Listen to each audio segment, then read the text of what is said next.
Eu sou Daniele Mufato, tenho 42 anos, nasci em São João del Rei e moro aqui. Fiquei um tempo fora, morei em Teresópolis, morei no Rio e voltei para São João tem 10 anos.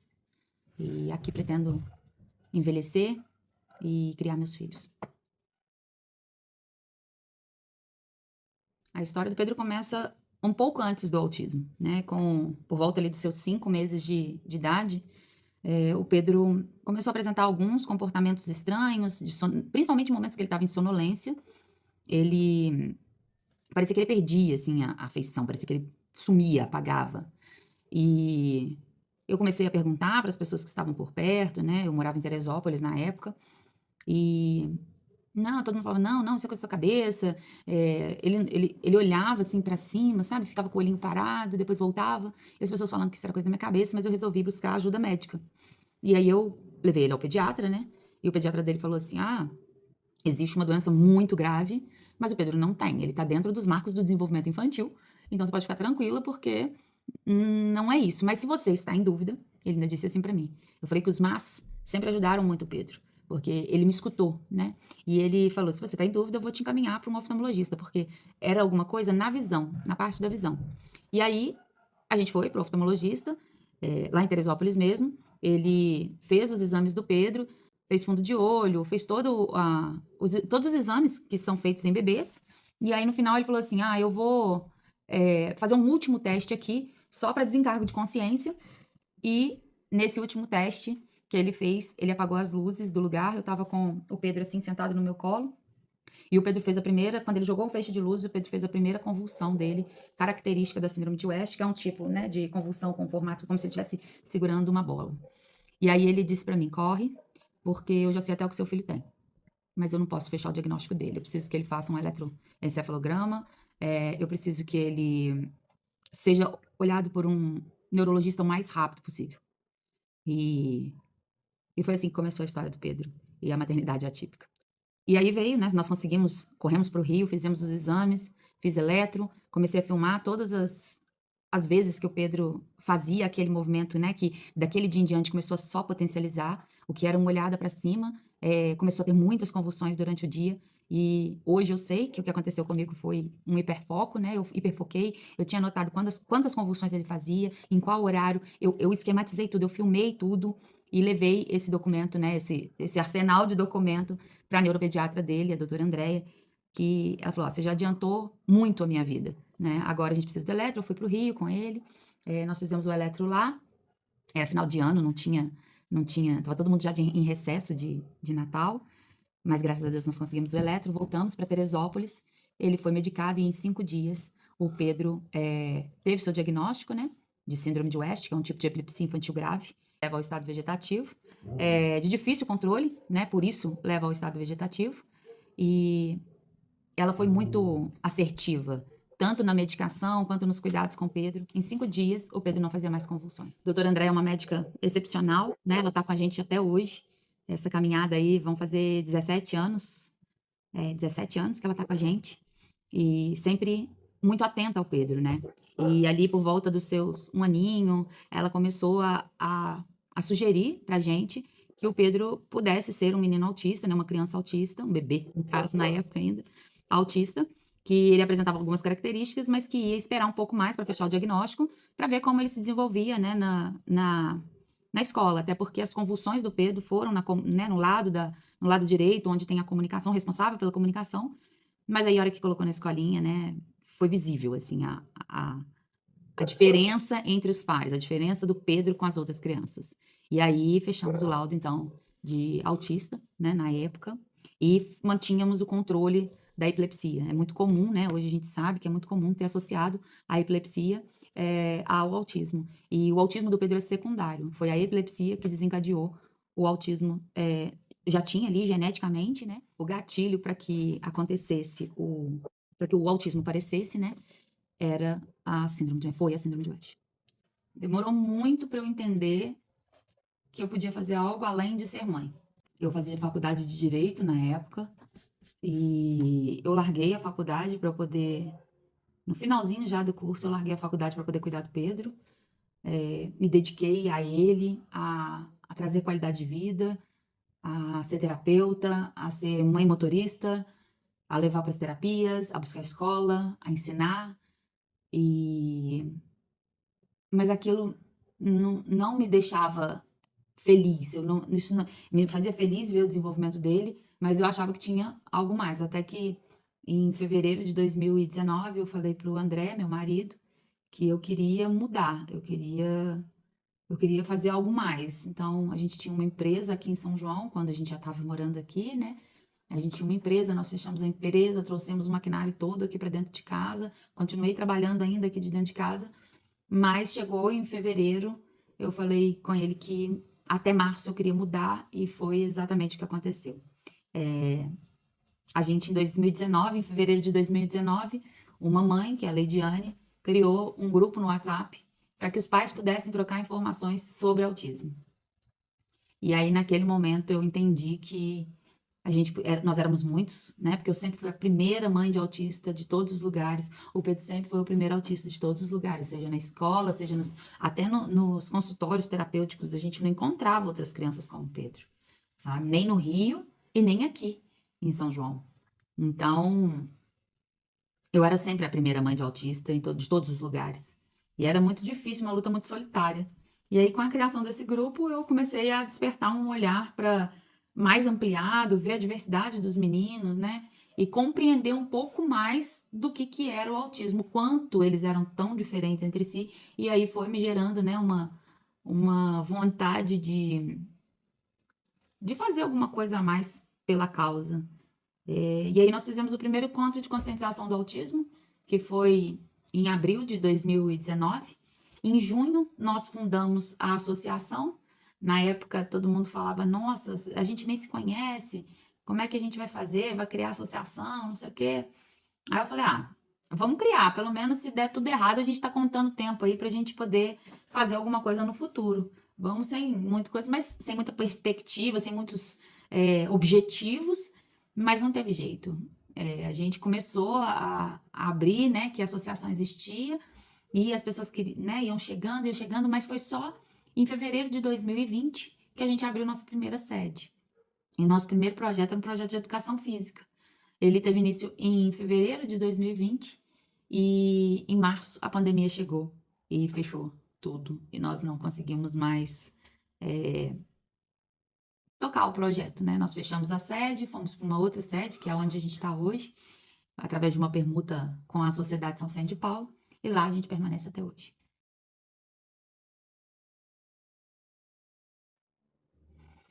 Eu tenho poucas lembranças da minha infância. Eu lembro ali da rua onde eu morava, ali na rua da Aviação Sandra, da rua da casa da minha avó, que a gente brincava muito na rua, ali na beira da praia, que é ali no córrego ali da rodoviária. Mas eu tenho poucas lembranças. Meu pai fala que a vida era muito corrida, ele trabalhava o dia inteiro e, e a gente tinha pouco tempo assim para ficar junto, né? Minha mãe morreu, deixou 3 filhas pequenas e meu pai logo se casou. Quando eu estava com 4 anos, meu pai já tinha se casado de novo, ele perdeu a segunda esposa também. Desse segundo casamento do meu pai, a gente tem um irmão, o Vitor, e, e eram 4 crianças para meu pai cuidar, né? Então a vida era muito corrida, muito difícil. Minha avó era quem cuidava, minha avó paterna era quem cuidava da gente, mas a gente era muito levado, muito levado. As ajudantes não queriam ficar na nossa casa para o meu pai trabalhar, cada dia a gente aprontava uma coisa, mas eu tenho pouquíssimas lembranças da minha infância, pouquíssimas. É como se tivesse limpado, assim, tudo que aconteceu, né, na nossa vida da minha cabeça. São poucas lembranças. Minha mãe morreu quando eu tinha 2 anos, aqui na colônia, onde minha irmã mora hoje, minha irmã mais velha. Meu pai saiu para buscar comida no Carina, que na época era um supermercado, se não me engano, e ficou minha mãe com as minhas irmãs e eu, né? Eu era um bebê de 2 anos e minha mãe caiu e infartou, caiu por cima de mim e as minhas irmãs começaram a falar: mãe, para com isso, desvira, desvira que você vai machucar a Dani. Ela desvirou, mas aí quando conseguiram socorro, ela já tinha morrido, aqui pertinho de mim. Acho que essa é a parte que eu não sei. A gente morou por volta dos meus 7 anos, nós mudamos da casa onde a gente morava, ali perto da Aviação Sandra, e nós fomos morar lá no Inocop. Ali eu cresci, eu saí de lá com 21 anos já. Então, essa infância eu tenho pouquíssima lembrança. Do Inocop eu tenho um pouco mais, ali por volta dos 7 anos. No Inocop eu morei dos meus 7 até os meus 21 anos. Ali eu fiz muitos amigos, eu aprontei muito no Inocop, brincava muito ali, mas sempre fui uma menina muito independente. Acredito que por causa dessas questões mesmo com a minha mãe, né, de não ter a minha mãe, eu acabei me desenvolvendo dentro daquilo que eu conseguia, né? As minhas irmãs eram adolescentes, tinha eu e o Vitor, e meu pai trabalhava o dia inteiro, então era muito a realidade ali de brincar na rua, né? De vir na casa dos amigos ali e ir para a escola. E à medida que eu fui crescendo, eu fui tomando um pouco mais de consciência desse espaço que eu ocupava, e com 13 anos eu já trabalhava. Então, meu primeiro emprego foi no SESI, através de um projeto social do Padre Marreco. Eu tive meu primeiro emprego. Eu trabalhei no SESI como ajudante da dentista. Depois eu passei para a escolinha. Na escolinha eu fiquei mais aí acredito que uns 3 anos, uns 2 ou 3 anos. E depois eu fui estudar, né? Mas sempre trabalhando, sempre correndo atrás das minhas coisas, sempre fazia academia, fazia capoeira, né? A gente participava de um grupo de capoeira lá no centro, que foi onde eu conheci a Silvia, que é minha comadre, minha amiga, e toda a minha turma de amigas hoje é decorrente desse espaço. Eu sempre tive assim, transitando entre a arte, a cultura, que eram o que eu tinha acesso na época. Quando em 2011, eu e o pai do Pedro, nós nos separamos, e na escola onde os meninos estudavam, onde o Pedro estudava, tinha um grupo de pais que se reunia, e eu tentei ali então recomeçar a minha vida, né, conhecendo outras pessoas, e comecei a frequentar as festas que as famílias faziam. Eu tenho bons amigos desde aquela época, pessoas que estão em contato comigo até hoje, e eu fico muito feliz por tê-los.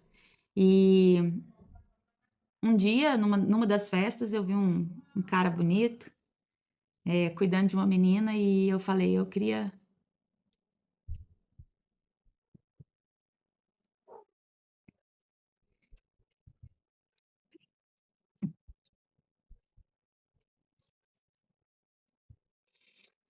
muito que esse cara fosse pai dos meus filhos. E aí, na época, os pais, os meninos estavam com 4 anos, então era a época que os pais da escola estavam tendo seu segundo filho. E eu falei, oh meu Deus, eu cobiçando o rapaz bonitão aqui, e vai que a mulher dele tá buchuda dentro de casa, ou parida, e, e daquele dia em diante eu não parei mais de pensar no André, e no quanto eu queria ele perto de mim. E ele acabou aproximando, ele foi o advogado do meu processo de separação, e a gente nunca mais se separou. O André tinha a Maria, né, que era da idade do Pedro, e os dois são muito parecidos, muito, muito, muito. E todo mundo perguntava se os dois eram gêmeos, né? O Pedro olha o barulho do Pedro. A Maria é de janeiro, o Pedro é de junho, então assim, sempre tiveram muito perto de tamanho um do outro, e eles são muito parecidos. E aí a nossa família cresceu, né? O André com a dele, eu com o meu, e a gente se juntou, e hoje nós temos a Helena, que, como disse a tia Denise, é o nosso laço do presente.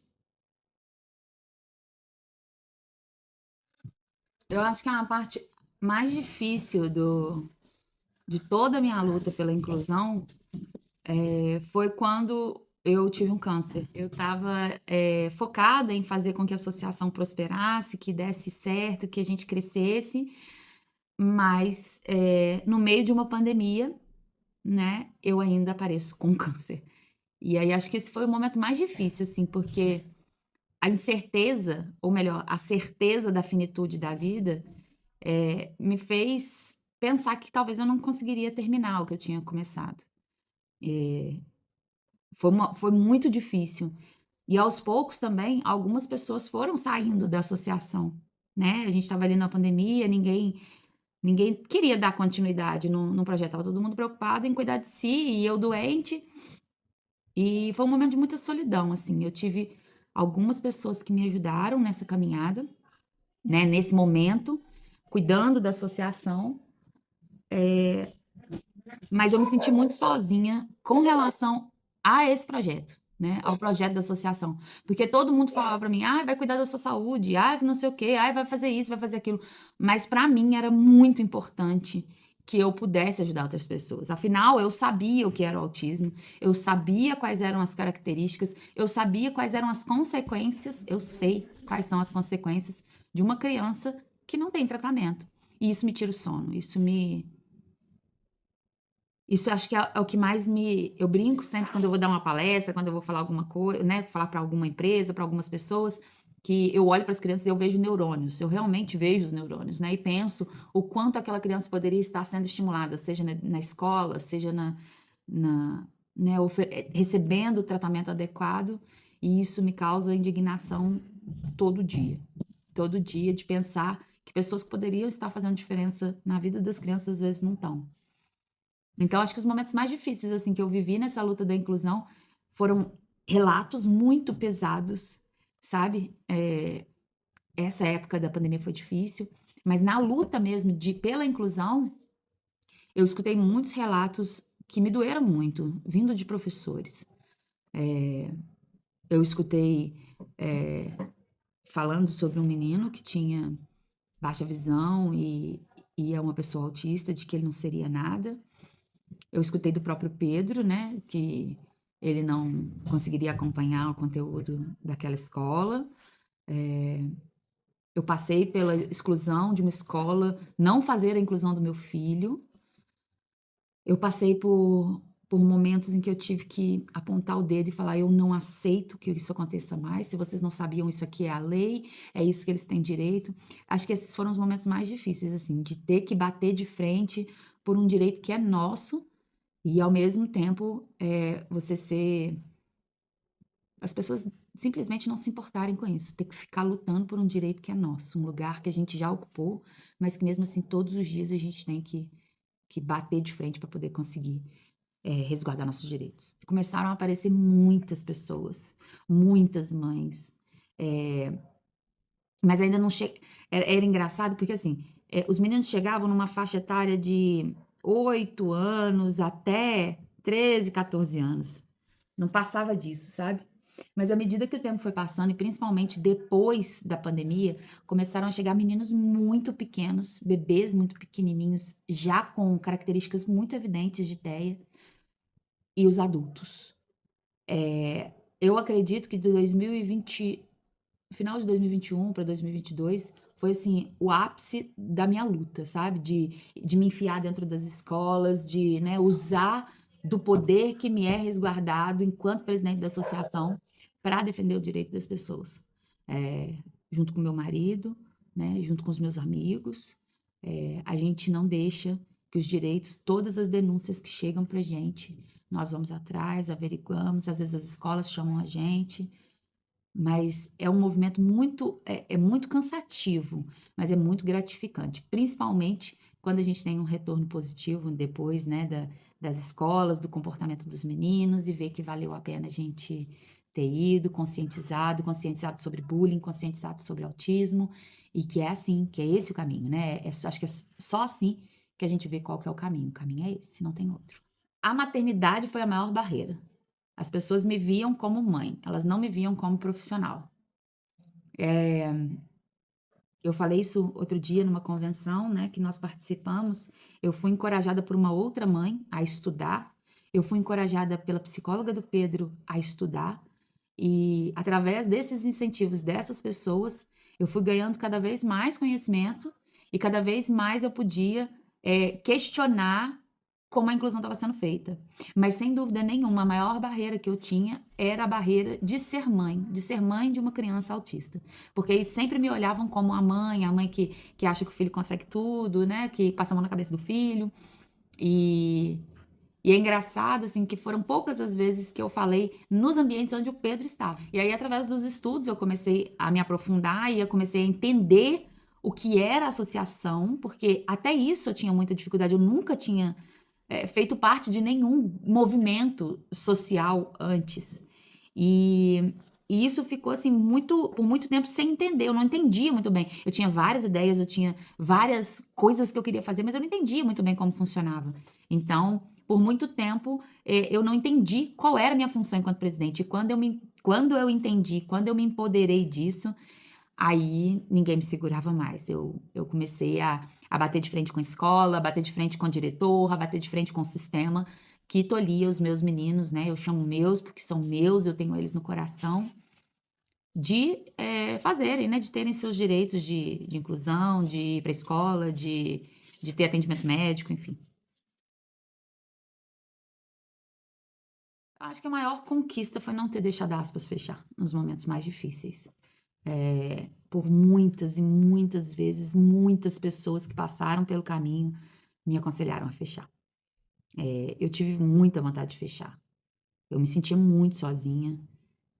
Eu tentava dar conta de tudo, mas eu não dava. Eu queria. Eu sempre tive um pensamento, hoje eu sei que é pensamento rígido, mas eu sempre pensei em dar atendimento para os meninos e eu não conseguia. Então, quando. E sempre foi tudo muito difícil, eu sempre fui muito sozinha, mas este ano acho que foi o ápice, assim, do meu, dos meus sonhos para a associação. Eu sempre disse para Silvana que eu queria muito oferecer para as outras crianças o que eu podia oferecer para meu filho. E saber hoje que a gente tem a Silvana como supervisora da clínica da, do nosso setor de diagnóstico, de tratamento, para mim, acho que é a minha maior vitória. Ela talvez nem saiba o quanto isso é importante para mim, porque eu vi a transformação do Pedro, a evolução do Pedro com os tratamentos, né? Então, ter a Silvana multiplicando esse conhecimento com os nossos estagiários, com os nossos psicólogos, acho que foi a maior realização que eu podia ter até hoje. Espero poder realizar mais, mas acho que foi a maior realização que eu tive durante todos esses quase 5 anos à frente da associação. E tem muita coisa. Nós estamos, assim, eu falo que com relação à legislação, nós temos uma legislação robusta. E, acho que a gente não precisa mais de leis. Nós precisamos de regulamentação, né? Porque o que a gente poderia ter a curto prazo seria a conscientização social, mas infelizmente a gente não tem esse olhar para a sociedade, para a diversidade tão acessível, né? Então, eu acho que o que a gente mais precisa agora são de regulamentações de leis, né? E de conscientização de que somos todos diversos, de que somos todos diferentes, de que não somos iguais, né? E essa é uma fala constante minha, de que somos todos diferentes e que cada um pode o que dá conta, né? Que tá tudo bem você não dar conta de tudo, né? Que a maternidade é um limitador, sim, de ocupação do espaço social, e para isso a gente precisa de rede de apoio, assim como para pessoas com deficiência, assim como para mulheres pretas, mulheres indígenas, mulheres LGBTQIA+, todas essas facetas, né, da sociedade, da diversidade, elas ainda são, as pessoas trans, elas ainda são muito invisibilizadas pelo sistema, né? Então, para a gente poder. Não tem como, por exemplo, eu falar só sobre autismo. É impossível eu lutar por pessoas autistas e não lutar pela diversidade, pelas outras deficiências. É inviável.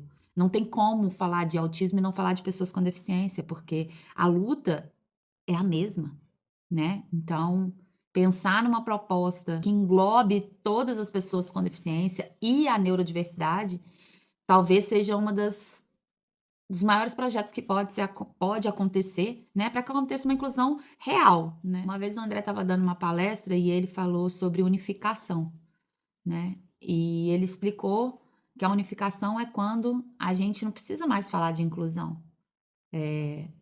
Todos os lugares onde um cadeirante, ou um surdo, ou um cego, ou um autista, ou qualquer outro tipo de deficiência chegar, ele vai ter acessibilidade. Então, acho que o futuro é esse, o futuro é quando formos todos unificados e tá tudo bem a gente ser diferente. A nossa diferença nos torna único e é isso que nos torna belos. É uma caminhada muito difícil, não é fácil, não dá para romantizar. São investimentos financeiros, são desgastes conjugais, são afastamento de pessoas, né? Se você não tiver uma rede de apoio, as coisas ficam muito difíceis. Se a família não estiver por perto, as coisas acabam ficando ainda mais complicadas. Então, se cuidem, né? A gente se anula muitas vezes. Mães, cuidem da sua saúde mental, cuidem da sua vida profissional, tenham tempo para poder sair com as amigas, bater papo. A maternidade atípica não dá para romantizar, ela é difícil, nós temos muitos gastos, né? É tudo muito complicado, mas passa. Com o passar do tempo, a gente aprende a lidar com a diversidade, a gente aprende a lidar com as dificuldades do dia a dia. A gente encontra outras mães pelo caminho, que a gente manda mensagem, às vezes uma vez no mês, mas que é como se a gente tivesse se encontrado ontem. A gente vê os meninos crescerem, ocuparem seus lugares e é isso, dar as mãos aí, fazer, né, uma rede, mesmo que seja uma rede nossa, mas tentar, pelo menos, fazer com que a gente consiga ter uma vida mais leve e que a gente possa desfrutar dos momentos agradáveis também com os nossos filhos e os nossos pares. A certeza de que com o tratamento os meninos vão evoluir e que eles podem ter uma vida mais, com mais qualidade de vida. Isso me motiva diariamente. Olhar para o Pedro e ver a trajetória do Pedro me dá a certeza de que isso pode acontecer com todos os meninos. Então, tratamento, empatia, cuidado, treinamento, né, habilidade social, tudo isso é uma forma da gente conseguir ocupar esses lugares. Então, quando eu vejo, né, a evolução do Pedro, quando eu vejo a evolução de outros meninos, quando eu escuto a escola dizendo: "Nossa, você não sabe como ele mudou, que não sei o quê, porque ele está sendo tratado e tratado lá na aspas", é o que me motiva, é saber que amanhã a gente está fazendo diferença na vida daquela família. Eu não equilibro, é um caos. É um caos, mas é um caos que eu boto todo mundo para lutar junto, sabe. Então, o André é advogado da associação, né, o Bruno é meu sócio, meu amigo, ou a Tereza é minha amiga, e a gente vai puxando, meu pai é tesoureiro da associação, e a gente vai puxando. A psicóloga do Pedro também é psicóloga da aspas, a gente vai puxando essas pessoas, né, para que a gente tenha aí o mínimo de condição de conciliar as coisas, né. Eu falo que saber que eu deixo o Pedro no consultório e ele tá bem cuidado, né, saber que meu pai hoje, por exemplo, passou o dia com as crianças e eu tive um tempo a mais para estudar, isso é muito bom. Então, eh, a rede de apoio ela faz muita diferença, né, ter uma rede de apoio faz muita diferença. Então, às vezes o que eu consigo fazer é porque eu tenho uma rede sólida, né, principalmente vinda do meu marido, porque sem ele eu não conseguiria. A o ativismo ele vai pegando todo mundo, né. E muitas vezes Helena, desde muito pequena, me viu, às vezes, brigando com as pessoas por causa de vaga prioritária, né, por causa de inclusão. Ela sempre me acompanhou para as lutas, né. E agora, se, por exemplo, a gente chega na porta da escola, tem alguém na vaga prioritária, ela imediatamente desce, bate no vidro e fala: "Você é uma pessoa com deficiência? Se você não for, você dá licença dessa vaga, porque essa vaga é a minha mãe que pode usar". A gente vai ensinando, né, e é bonitinho demais ver ela com essa consciência de social que muitos adultos não têm, infelizmente.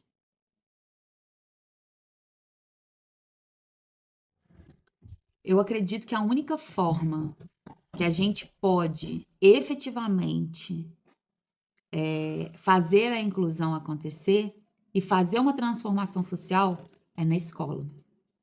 Isso desde lá do berçário, né, das creches, se a gente faz um bom trabalho ali, um bom trabalho de inclusão naquele lugar, a gente já transforma a vida daquela criança ao longo da sua vida, né, do seu desenvolvimento. Então, assim, não só para crianças atípicas, né, mas falando para a sociedade como um todo, a inclusão é a forma mais bonita da gente ver a diversidade. A inclusão é a forma mais leve de se entender como é que o outro funciona ou como é que ele não funciona, sabe? De respeitar as individualidades, de ver a diferença de um do outro, ver as habilidades que um tem e que o outro não tem, mas que ele tem outras que são muito boas também. E eu acredito que a educação precisa de uma grande revolução, sabe? Não cabe mais, não dá mais dentro dessa diversidade, dessa amplitude de diversidade que a gente tem hoje, continuar falando de inclusão sem mudar o sistema, sabe? Onde que quer colocar todo mundo na mesma caixa. Nós temos inteligências variadas, nós temos inteligências múltiplas, então a sociedade precisa entender, né? Nós todos precisamos entender que nós temos habilidades e inabilidades. E se a gente trabalhar dentro das nossas habilidades, a gente alcança o que a gente quiser.